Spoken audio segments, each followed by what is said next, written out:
नमो अरिहंताणं नमो सिद्धाणं नमो आयरीयाणं नमो वज्झायाणं नमो लोये सौसाहूणम् सिद्धं शुद्धं परमीय जिणिन्दवर्णेमि चन्दमकलङ्कं गुणरयणभूषणुदयं जीवस्य परुवणं बोच्छम। 1008 श्री मूलनायक आदिनाथ भगवान की जय। 1008 श्री गोमटेश्वर बाहुबली भगवान की जय। द्वासांग जिनवाणी माता की जय। आचार्य श्रेष्ठ आचार्य गुरुवर श्री 108 नेमिचंद्र सिद्धांत चक्रवर्ती महाराज की जय। आचार्य श्रेष्ठ आचार्य गुरुवर श्री 108 विद्यासागर जी महामुनि राज की जय। तीर्थ चक्रवर्ती जगत पूज्य निर्यापक श्रमण मुनि पुंगव श्री 108 सुधा सागर जी महाराज की जय। समस्त मुनि संघ की जय। आलोक मोदी स्वाध्याय सुधा यूट्यूब चैनल पर आप सभी दर्शकों का एक बार पुनः हार्दिक स्वागत, हार्दिक अभिनंदन। श्री गोमटसार जीवकांड जी ग्रंथराज की स्वाध्याय श्रृंखला में हम सभी पिछले 3-4 दिनों से पर्याप्ति प्ररूपणा पर विस्तार से चर्चा कर रहे हैं। इस ग्रंथ में जीव की 20 प्ररूपणाओं का विस्तार से वर्णन किया गया है, जिसमें हमने गुणस्थान प्ररूपणा और जीव समास प्ररूपणा, इन 2 प्ररूपणाओं पर विगत 2-3 माह से विस्तार में चर्चा की और इन 2 प्ररूपणाओं पर चर्चा करने के उपरांत फिर पर्याप्ति प्ररूपणा पर चर्चा करना प्रारंभ किया था। इस पर्याप्ति प्ररूपणा के अंतर्गत यह बताया गया कि जीव 2 प्रकार के होते हैं, पूर्ण और अपूर्ण। जैसे हमारे घर मकान आदि जितने भी पदार्थ होते हैं वो भी पूर्ण और अपूर्ण 2 प्रकार के होते हैं। उसी प्रकार से जीव की स्थिति भी इसी प्रकार कही गई। जो अपूर्ण होते हैं उनको हम अपर्याप्तक कहते हैं और जो पूर्ण होते हैं उनको हम पर्याप्तक कहते हैं। पूर्ण और अपूर्ण से क्या मतलब है? तो यहाँ पर इन्होंने बताया था कि जब कोई जीव एक भव छोड़ करके दूसरे भव के लिए या दूसरी पर्याय में जन्म लेता है तो जन्म लेते ही अपने शरीर का निर्माण करता है और अपने उस शरीर का निर्माण करने के लिए वो सबसे पहले नोकर्म वर्गणाओं का ग्रहण करता है और उस नोकर्म वर्गणाओं में फिर शरीर बनाने की शक्ति प्राप्त करता है, श्वासोश्वास की शक्ति प्राप्त करता है, वचन बोलने की शक्ति प्राप्त करता है और मन से स्मरण आदि करने की शक्ति प्राप्त करता है। तो ये जो शक्ति को प्राप्त करने का समय है वो प्रारंभ का अंतर मुहूर्त काल मात्र होता है। उस प्रारंभ के अंतर मुहूर्त काल में ही ये 6 प्रकार की शक्तियां उसको मिल जाती हैं। बस शक्तियां मिल गईं। अब शक्तियां मिलने के बाद फिर धीरे धीरे विकास का क्रम प्रारंभ होता है और विकास करते करते यह जीव मरण पर्यंत कहीं ना कहीं शरीर में कुछ ना कुछ परिवर्तन होता ही रहता है। फिर जो प्रगति या प्रोग्रेस होती है वो तो जीवन पर्यंत बनी रहेगी, चलती रहेगी।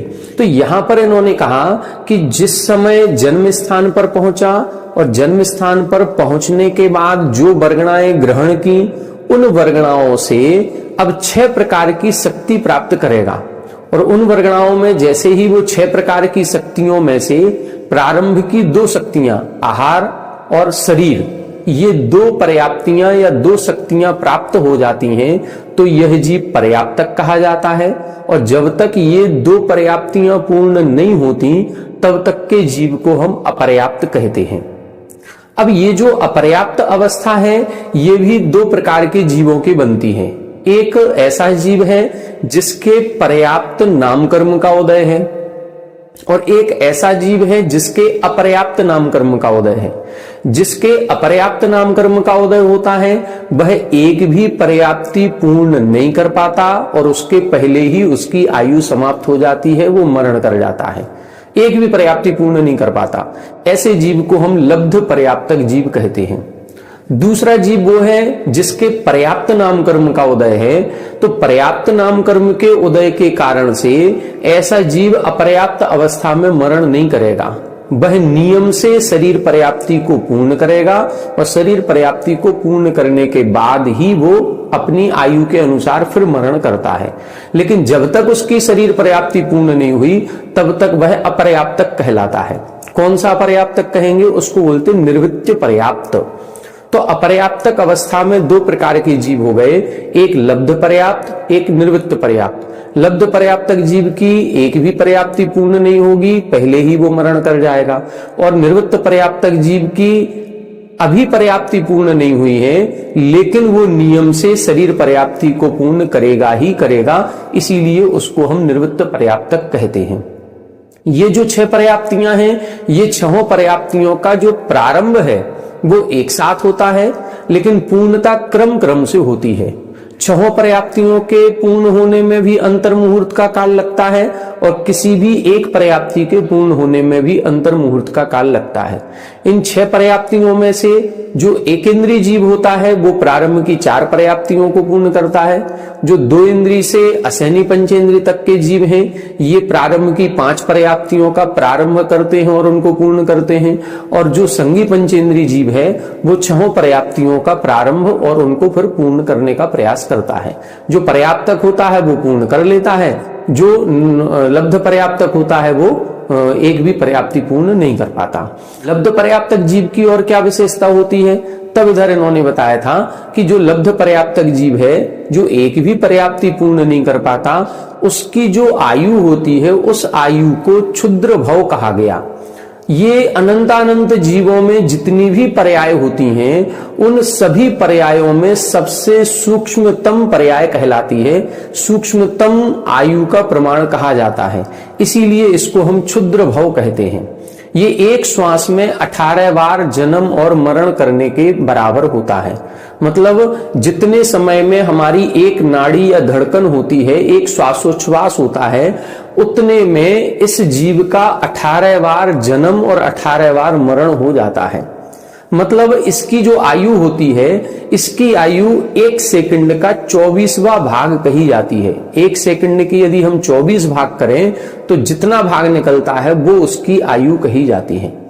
एक मुहूर्त 48 मिनट का होता है, और एक अंतर मुहूर्त एक आवली से एक समय अधिक से लेकर के 48 मिनट में एक समय कम तक का जो बीच का प्रमाण है वो सब अंतर मुहूर्त के अंतर्गत आता है। एक अंतर मुहूर्त में मैक्सिमम कितने भाव हो सकते हैं?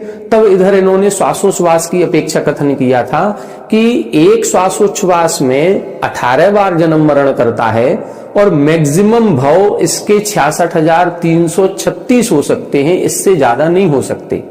जब एक श्वास में 18 बार जन्म मरण करेगा तो 66,336 भवों में कितने श्वासोच्छ्वास हो जाएंगे? तब इधर अपन ने 18 का भाग 66,336 में लगाएंगे तो 3,685 सही 1/3 इतने श्वासोच्छ्वास निकलेंगे। इतने श्वासोच्छ्वास में ही 66,336 भव हो जाते हैं। यदि एक मुहूर्त में कुल श्वासोच्छ्वास की संख्या निकाली जाए तो कितनी होती है? एक मुहूर्त में जो संख्या निकाली जाती है वो 3,773 होती है।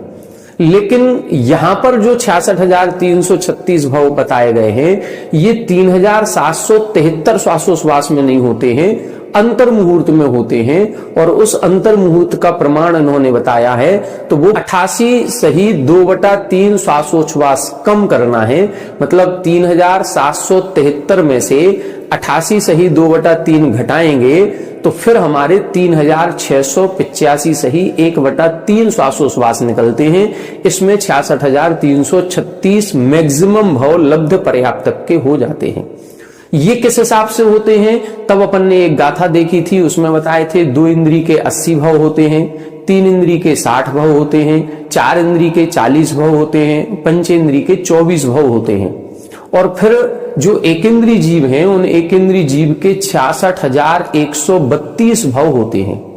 अब ये जो 66,132 भव कहे थे, ये भी किस हिसाब से होंगे? तब इधर एकेंद्रियों के इन्होंने 11 भेद किए थे। पृथ्वी का एक सूक्ष्म, पृथ्वी का एक वादर, जल का एक सूक्ष्म, जल का एक वादर, अग्नि का एक सूक्ष्म, अग्नि का एक वादर, वायु का एक सूक्ष्म, वायु का एक वादर, निगोदिया सूक्ष्म, निगोदिया वादर, और फिर प्रत्येक वनस्पति। इस प्रकार से 11 भेद किए, और हर एक पर्याय में मैक्सिमम भाव 6,012 हो सकते हैं। तो एक प्रकार की जो पर्याय है, या तो पृथ्वी का एक सूक्ष्म या पृथ्वी का एक बादर, कोई भी लगाएंगे उसमें मैक्सिमम भाव 6012 हो सकते हैं। अब 11 प्रकार की पर्याय हो गई, तो 11 गुणे 6012 करेंगे तो 66,132 भाव निकल आएंगे। इस प्रकार से इन्होंने एक अंतर मुहूर्त में मैक्सिमम कितने भाव हो सकते हैं उसका प्रमाण यहां पर बताया हुआ था। ये कल की कक्षा में अपन ने देख लिया था। अब आज की कक्षा में अपन को आगामी 3 गाथाओं का अध्ययन करना है, जिसमें इधर इन्होंने पर्याप्त और अपर्याप्तक से संबंधित कुछ विशेषताओं का और वर्णन किया है, जिसमें केवली समुद्घात के अंतर्गत जो अपर्याप्त अवस्था बनती है वो क्यों बनती है, कैसे बनती है, उसका कारण स्पष्ट किया। और फिर अगली गाथा में अपर्याप्तक और पर्याप्तक के गुण स्थानों का वर्णन किया। तो इस प्रकार से इन 3 गाथाओं का आज अपन अध्ययन करेंगे। सबसे पहले जो गाथा आ रही है 126 नंबर की। इस 126 नंबर की गाथा में सबसे पहले अपन प्रश्न को समझें। जब प्रश्न समझ में आ जाएगा तो उत्तर भी समझ में आ जाएगा। अपन सभी ने द्रव्य संग्रह जी ग्रंथ पढ़ा है, और द्रव्य संग्रह जी ग्रंथ राज में समुद्घात की बात कही गई थी शायद 10वें नंबर की गाथा में। अणु गुरुदेह पमाणु उब संहार रप सप दो चेदा असुमुह दो बवहारा ऋक्षण दो असंख्य देशोबा। इस गाथा के अंतर्गत असुमुह दो ऐसा शब्द आया है कि समुद्घात अवस्था को छोड़ करके। समुद्घात की जब बात करते हैं तो समुद्घात क्या कहलाता है? मूल शरीर को छोड़े बिना आत्मा के प्रदेशों का शरीर से बाहर फैलना। मूल शरीर को नहीं छोड़ना है, मूल शरीर को छोड़ देंगे तो मरण हो जाएगा। तो मरण नहीं करना है, मरण के पूर्व ही मूल शरीर को छोड़े बिना आत्मा के प्रदेशों का शरीर से बाहर फैलना, ये समुद्घात कहलाता है। ये समुद्घात 7 प्रकार का होता है, और इन 7 प्रकार के समुद्घातों में एक समुद्घात होता है केवली समुद्घात।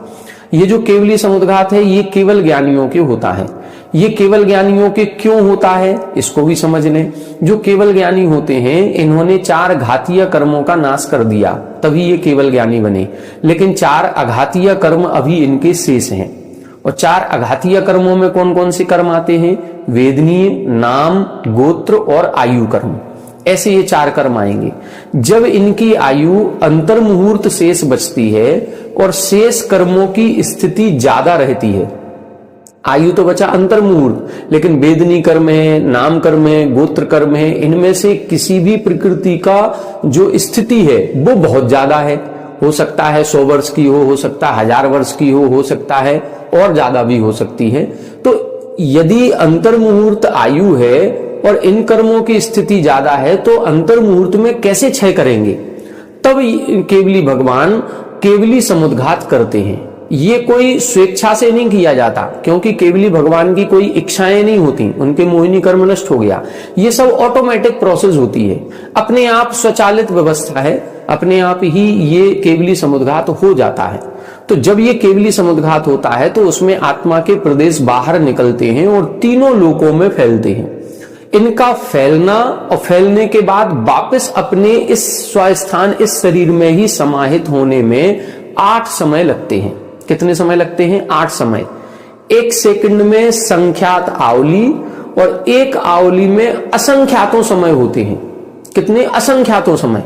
और इस केवली समुद्घात में कितना समय लग रहा है? मात्र 8 समय लग रहे हैं। मतलब 1 सेकंड तो बहुत बड़ा हो गया, 1 सेकंड का भी समय नहीं लगना। इतने में तो वो सारा केवली समुद्घात करके और उस जो 3 कर्मों की स्थिति ज्यादा थी उन 3 कर्मों की स्थिति को घटा करके अंतर मुहूर्त प्रमाण कर लेते हैं।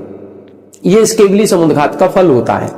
तो ये जो 8 समय लगते हैं, इन 8 समयों में 4 अवस्थाएं होती हैं। सबसे पहले दंड, फिर कपाट, फिर प्रतर और फिर लोकपूरण।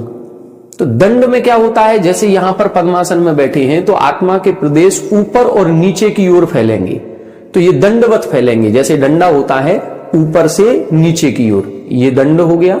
फिर अगले समय में कपाट, कपाट का मतलब लेफ्ट और राइट साइड में फिर इस तरह से फैल जाएंगे।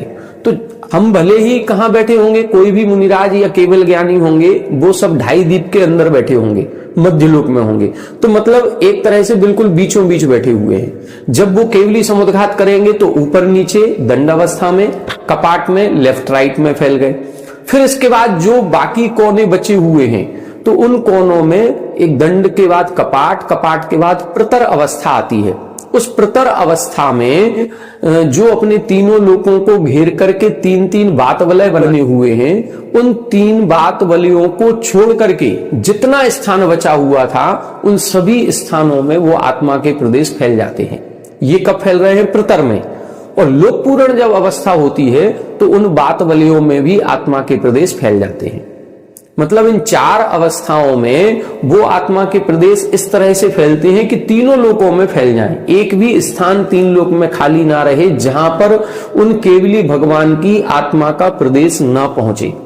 अब तीन लोक जो है अपना लोकाकाश, वो भी असंख्यात प्रदेशी है और हमारी आत्मा भी असंख्यात प्रदेशी है। और जब ये लोक पूर्ण समुद्घात में पूरे तीन लोक में फैलती है तो लोकाकाश के एक एक प्रदेश पर हमारी आत्मा का एक एक प्रदेश स्थापित हो जाता है। इस प्रकार से ये लोक पूर्ण समुद्घात में होता है।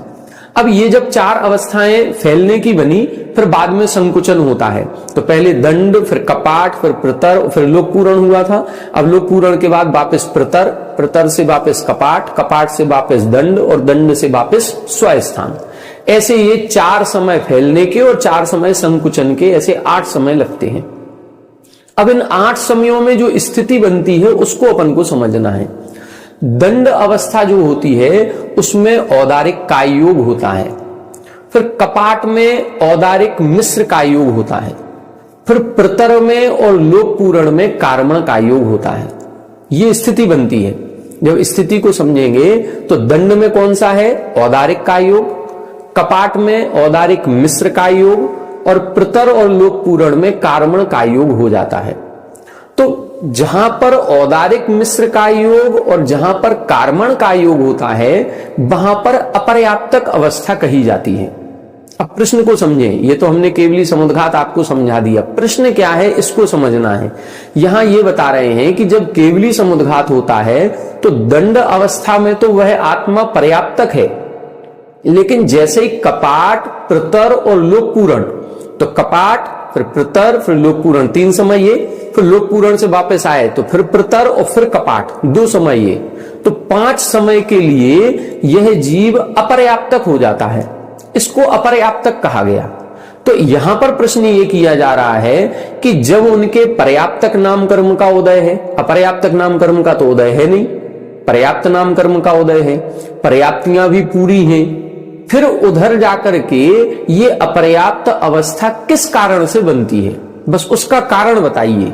वो कारण का उत्तर इस अगली गाथा में दे रहे हैं। प्रश्न समझ में आ गया होगा कि केवली भगवान का शरीर पूर्ण बना हुआ है, पर्याप्तियां भी पूर्ण हो गई थी। अभी कल की कक्षा में हमने आपको बताया था कि एक बार शरीर पर्याप्ति पूर्ण हो जाती है, फिर उसके बाद जब तक मरण नहीं हो तब तक पर्याप्तक रहता है जीव। अब वो एक राजमार्ग की बात थी, एक सामान्य बात थी। अब विशेष बात आज बता रहे हैं कि केवली समुद्घात के अंतर्गत जो ये बीच में 5 समय आते हैं, कपाट, प्रतर और लोक पूर्ण के, इन 5 समयों में जीव अपर्याप्तक हो जाता है।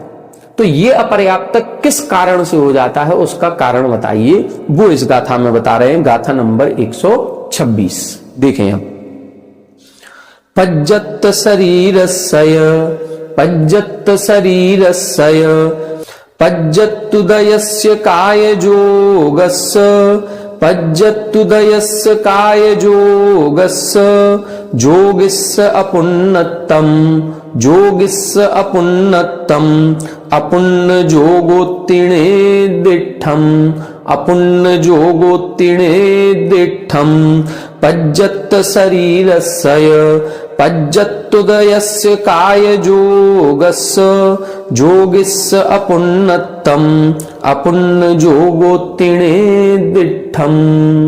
देखें यहां बता रहे हैं पज्जत शरीरस्य, वो शरीर कैसा है? वो शरीर पर्याप्तक है। पज्जत उदयस्य, पर्याप्तक नाम कर्म का उदय भी है। और काय जोगस्य, काय योग भी पूर्ण रूप से विराजमान है। जब सारी व्यवस्थाएं हैं, काय योग भी पूरा है, फिर इसके बाद पर्याप्तियां भी पूर्ण हो चुकी हैं, पर्याप्तक नाम कर्म का उदय भी है, फिर जोगिस्य अपुन्नतम, फिर उन योगियों के, मतलब वो जो केवल ज्ञानी हैं, उन केवल ज्ञानियों के अपुन्नतम अपर्याप्त अवस्था क्यों कही गई?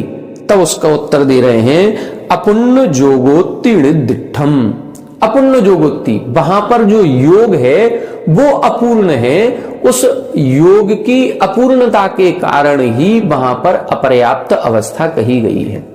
अब योग अपूर्ण किस अपेक्षा से है? वो इस अपेक्षा से है कि वहां पर औदारिक मिश्र का योग हो जाता है। काय योग की पूर्णता कब है? जब औदारिक काय योग हो, अथवा वैक्रियक काय योग हो, अथवा आहारक काय योग हो। यदि ये तीनों काय योग हैं तो वह जीव पर्याप्तक कहलाता है। लेकिन यदि औदारिक मिश्र काय योग हो, वैक्रियक मिश्र काय योग हो, आहारक मिश्र काय योग हो, अथवा कार्बन काय योग होता है, ये चार काय योग होते हैं, तो फिर वहां योग की अपूर्णता होती है, और योग की अपूर्णता होने के कारण से फिर अपर्याप्त अवस्था कहलाती है। जब जब अपर्याप्त अवस्था बनेगी वहां पर या तो औदारिक मिश्र का योग होगा, या वैक्रियक मिश्र का योग होगा, अथवा आहारक मिश्र का योग होगा, अथवा कार्बन का योग होगा। कार्बन का योग विग्रह गति में भी बनता है, तो विग्रह गति जब एक शरीर को छोड़ करके दूसरे शरीर को प्राप्त करते हैं, बीच में विग्रह गति होगी, उस समय कार्बन का योग है, और कार्बन का योग में अपर्याप्त अवस्था है। जन्म स्थान पर पहुंचा और पर्याप्तियों को पूर्ण कर रहा है, तो जब तक शरीर पर्याप्ति पूर्ण नहीं होती तब तक औदारिक मिश्र या वैक्रियक मिश्र का योग होता है। तो मिश्र होने के कारण से अपर्याप्तक है, और वही स्थिति यहां पर भी बन रही है। यहां पर भी दंड में औदारिक का योग है, इसीलिए पर्याप्तक है। लेकिन कपाट अवस्था में औदारिक मिश्र का योग है, प्रतर और लोक पूरण में कार्बन का योग है, तो औदारिक मिश्र और कार्बन का योग होने के कारण योग पूर्ण नहीं है, और योग पूर्ण नहीं है इसीलिए उनको अपर्याप्तक कहा जाता है। ये इस प्रश्न का समाधान यहां पर इन्होंने 126 नंबर की गाथा में दिया है। फिर से देख लें, पज्जत्त शरीरस्य, शरीर भी पर्याप्तक है, पज्जत्त उदयस्य, पर्याप्तक नाम कर्म का उदय भी है, काय योगस्य, काय योग भी है।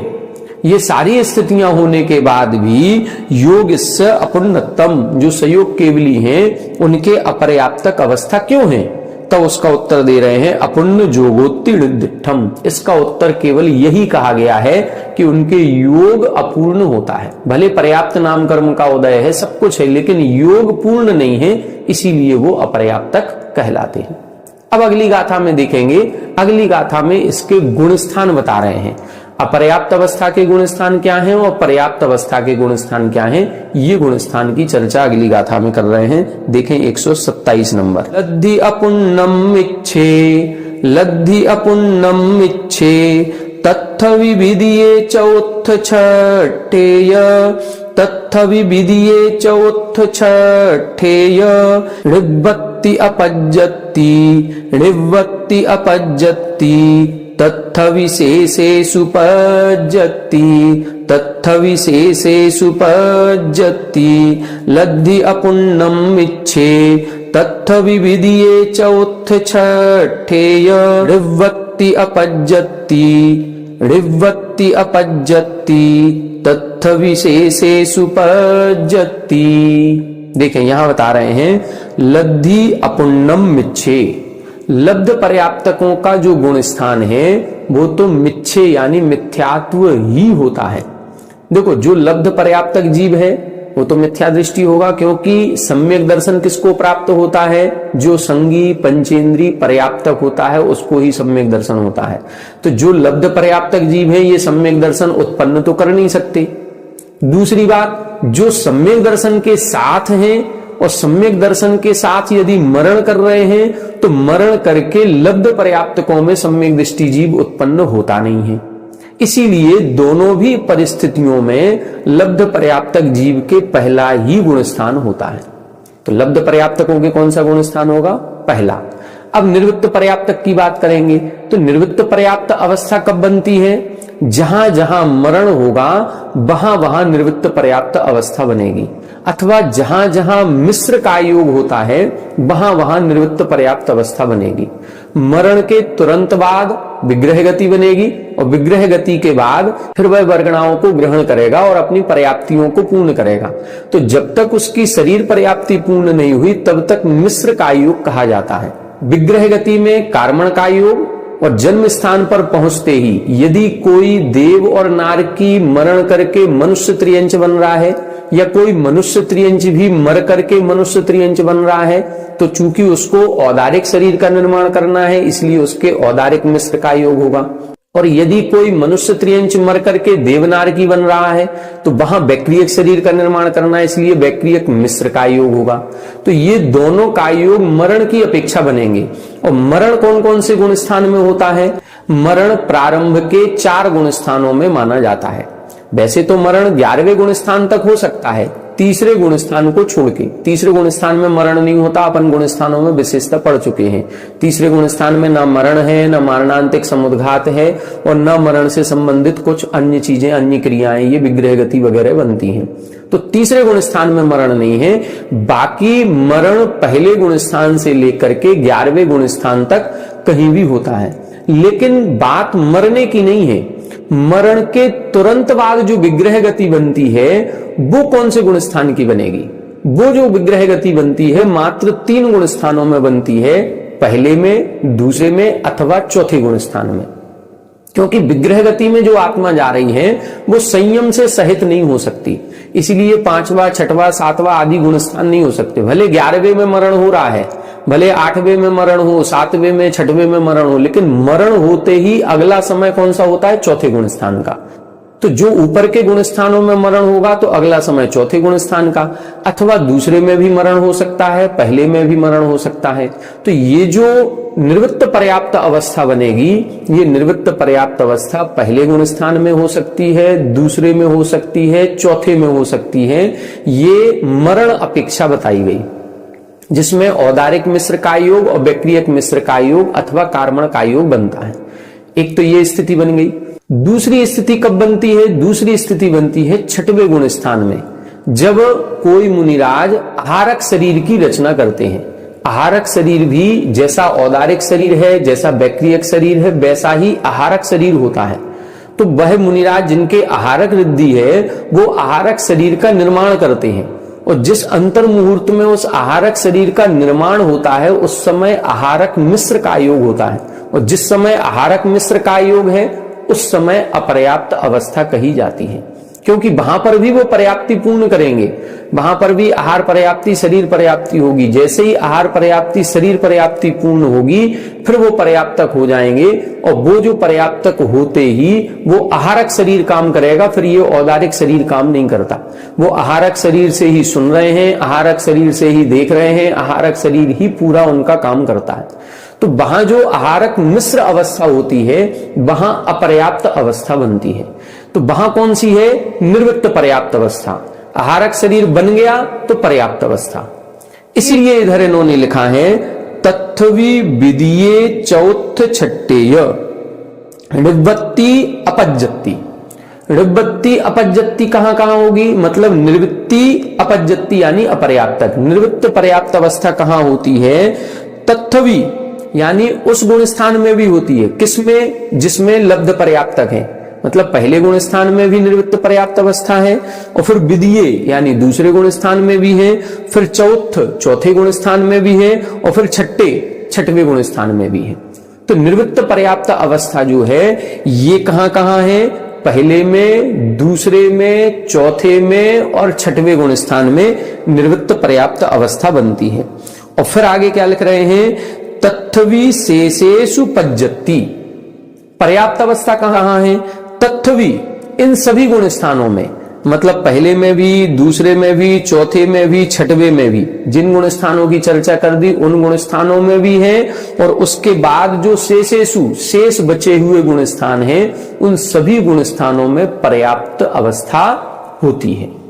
तो एक प्रकार से पर्याप्तक अवस्था तो सभी गुण स्थानों में पाई जाती है, लेकिन अपर्याप्त अवस्था जो है उसमें लब्ध पर्याप्तक अवस्था प्रथम गुण स्थान में ही होती है, निर्वृत्त पर्याप्त अवस्था पहले में, दूसरे में, चौथे में और 6वें में कही गई। जो 13वें गुण स्थान में कही गई वो 13वें गुण स्थान में एक प्रकार से अपवाद स्वरूप कहा गया, वो योगों की पूर्णता नहीं है, इस कारण से कहा गया। बाकी 13वें में भी ये अपर्याप्त अवस्था बन जाती है, वो हमने बताया 5 समय के लिए, तो वो भी कौन सी कहलाएगी, वो भी निर्वृत्त पर्याप्त अवस्था कहलाएगी। इस प्रकार से इधर इन्होंने संपूर्ण तीनों भी अवस्थाओं का, लब्ध पर्याप्त अवस्था, निर्वृत्त पर्याप्त अवस्था और पर्याप्त अवस्था के गुण स्थान बता दिए। अब इसके बाद एक और गाथा लिख रहे हैं और उस गाथा में बता रहे हैं कि सासाधन सम्यक दृष्टि और सम्यक दृष्टि जीव कहां कहां उत्पन्न नहीं होता, या ये 2 गुण स्थान कहां कहां नहीं बनते निर्वृत्त पर्याप्त अवस्था में। जो इधर लिख दिया ना, निर्वृत्त पर्याप्त अवस्था में दूसरा गुण स्थान भी है, चौथा गुण स्थान भी है, तो दूसरा और चौथा गुण स्थान कहां नहीं बनेगा। यदि निर्वृत्त पर्याप्त अवस्था है और दूसरा और चौथा गुण स्थान भी है, तो ये कहां होगा और कहां नहीं होगा, ये इसलिए बता रहे हैं कि ये कहां कहां नहीं होता है। उसके लिए अगली गाथा लिख रहे हैं, देखें।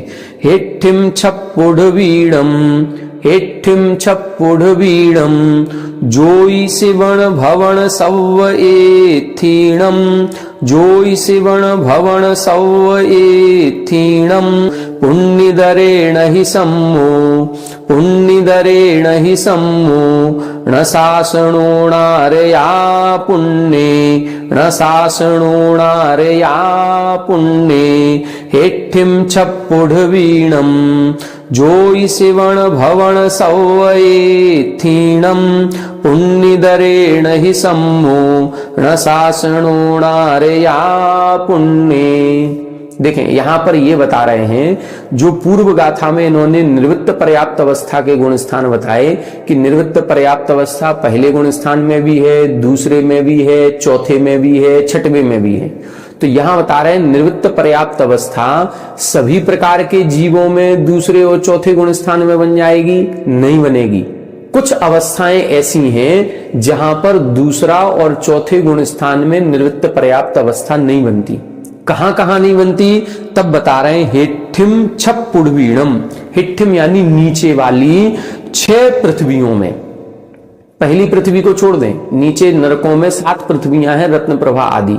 तो पहली पृथ्वी तक तो सम्यक दर्शन के साथ जीव जाता है, और जब सम्यक दर्शन के साथ जाएगा तो निर्वृत्त पर्याप्त अवस्था बन जाएगी। निर्वृत्त पर्याप्त अवस्था मरण के तुरंत बाद बनेगी, और मरण के तुरंत बाद बननी है तो चौथा गुण स्थान तभी होगा जब चौथे गुण स्थान के साथ मरण होगा। सम्यक दर्शन के साथ मरण करेगा और सम्यक दर्शन के साथ मरण करके अगली पर्याय में उत्पन्न होगा।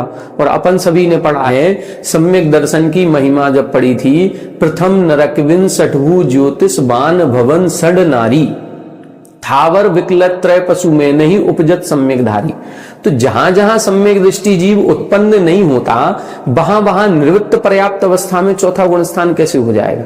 निर्वृत्त पर्याप्त अवस्था में चौथा गुण स्थान उत्पन्न कर नहीं सकते, और यहां से लेकर के उन परिस्थितियों में जाएगा नहीं। कहां नहीं जाएगा, प्रथम नरक विंसठभु, मतलब पहली पृथ्वी को छोड़ करके नीचे की 6 पृथ्वियों में।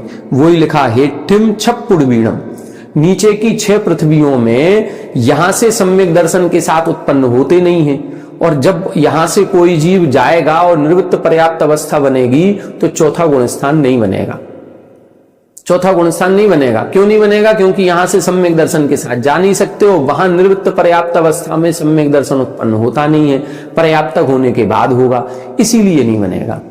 दूसरा आगे क्या लिख रहे हैं, जोईसी वर्ण भवन सव्व इत्थीणम। जोईसी यानी ज्योतिषी, वर्ण यानी व्यंतर, और भवन यानी भवनवासी।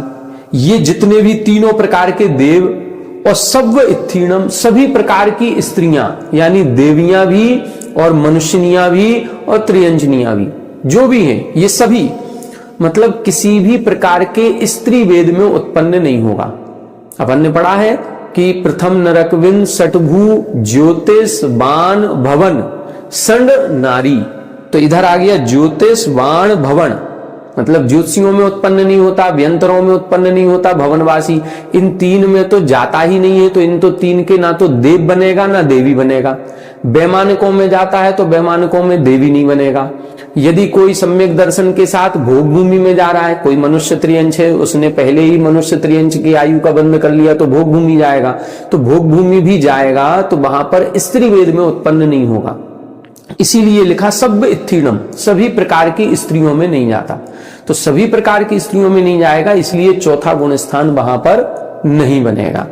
फिर लिख रहे हैं पुण्य दरे न ही सम्मो, पर्याप्तक से इतर, पर्याप्तक से इधर मतलब निवृत्त पर्याप्त अवस्था में ना ही सम्मो, इधर सम्यक दर्शन नहीं होता है। चौथा गुण स्थान नहीं बनेगा। कहां कहां नहीं बनेगा?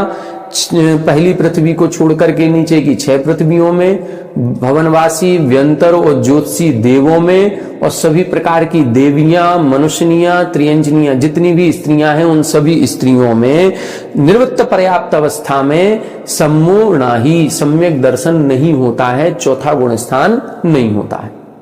और क्या लिख रहे हैं? न सासुनो नार्या पुण्य, और न साधन नहीं होता है किसके? नार्या अपुण्य, जो नार की है अपर्याप्तक अवस्था में साधन नहीं होता, क्योंकि साधन यानी दूसरे गुण स्थान में मरण तो है, लेकिन मरण करने वाला जीव नरक नहीं जाता, न पहले भी नरक नहीं जाएगा। सम्यक दृष्टि जीव पहले नरक से नीचे नहीं जाता, लेकिन दूसरे गुण स्थान वाला जीव तो नरक ही नहीं जाता। देखो, चौथे गुण स्थान वाला तो नरक जा रहा है, लेकिन पहले नरक तक जा रहा है, लेकिन दूसरे गुण स्थान वाला जो होता है वो नरक ही नहीं जाता। दूसरे गुण स्थान वाले की अधोगति नहीं होती, ये एक सिद्धांत है। इसीलिए दूसरा गुण स्थान नारकियों के नहीं बनता निवृत्त पर्याप्त अवस्था में। दूसरा गुण स्थान नारकियों के निवृत्त पर्याप्त अवस्था में नहीं बनेगा, और चौथा गुण स्थान निवृत्त पर्याप्त अवस्था में नीचे की 6 पृथ्वियों में, ज्योतिषी, भवनवासी और व्यंतर, इन भवनत्रकों में और सभी प्रकार की स्त्रियों में नहीं बनता है, उनके अलावा बन सकता है। इस प्रकार से ये इधर इन्होंने पर्याप्ति प्ररूपणा पूरी कर दी। तो पर्याप्ति प्ररूपणा में जो जो विशेषताएं थी वो लगभग सारी विशेषताओं को समेटते हुए इन्होंने 5-6 गाथाओं में पूरा वर्णन इससे संबंधित कर दिया। अब पर्याप्ति के बाद आएगी प्राण प्ररूपणा। पर्याप्तियां कारण है, प्राण कार्य है। जब पर्याप्तियां पूरी होती हैं तब प्राण बनता है। अब प्राण कितने होते हैं, कौन से जीव के कितने प्राण माने जाएं, इसकी चर्चा अपन अगली कक्षा में करेंगे, अगली प्ररूपणा को पढ़ते हुए। तो आज की कक्षा में इतना ही। आप सभी हमारे साथ बने रहें। सभी को जय जय।